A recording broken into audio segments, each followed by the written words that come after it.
Governor வீட்டு சேவைகள்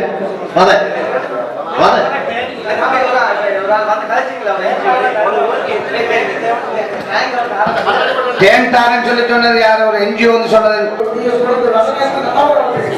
இது சம்பந்தமா நான் சொல்றேன், விளக்கம் கேட்கிறேன். அதாவது கோவில் கொடுக்கறதுல சிபார்சு பண்றதுக்குரிய எந்த நடைமுறை வச்சுக்கிறீங்க, அதுவும் உடனடியா இவருக்கு அந்த காணியை கொடுக்கலாட்டி இவர் மேலான கோட்டை ஆர்டர் போட்டு இவர் சார்ந்த யாராவது ஒரு குடும்பம் சார்பான ஒரு ஆளுக்கு அந்த காணி எழுதி கொடுத்து இவர் தான ஒரு ஆளுக்கு அந்த காணியை கொடுக்கறதுக்கு நாங்க டிசிபி முடிவு தரோம்.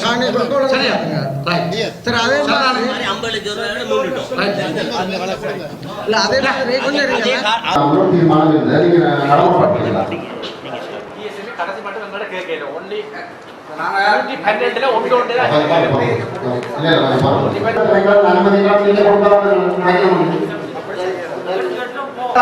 விவசாயம் பாதிக்கப்படுது அல்லது என்ன பாதிக்கலையோ இதை நிப்பாட்டணும் ரிப்போர்ட் இரிகேஷன் இன்ஜினியர் தாங்க தேவையான நீங்க மத்த இன்ஜினியர் டிஸ்கஸ் பண்ணிக்கணும். மூன்றாவது, நாலாவது, இதுக்கு பிறகு அடுத்த கூட்டத்திற்கு நாங்கள் முடிவெடுக்கிறோம். இனிமேல் கொடுக்கிறதா இருந்தால் அந்த ஊரை, அதாவது ஊரை சேர்ந்த அமைப்புகளோ பொது அமைப்புகளோ அந்த அமைப்புகளுக்கு மட்டும்தான் கொடுக்கணும். மற்ற எல்லாமே கேன்சல் பண்ண சொன்னா கூட அடுத்த கூட்டத்தில் நாங்கள் எடுப்போம். இந்த ரிப்போர்ட் வந்த பிறகு நாங்கள் எடுப்போம். அடுத்தது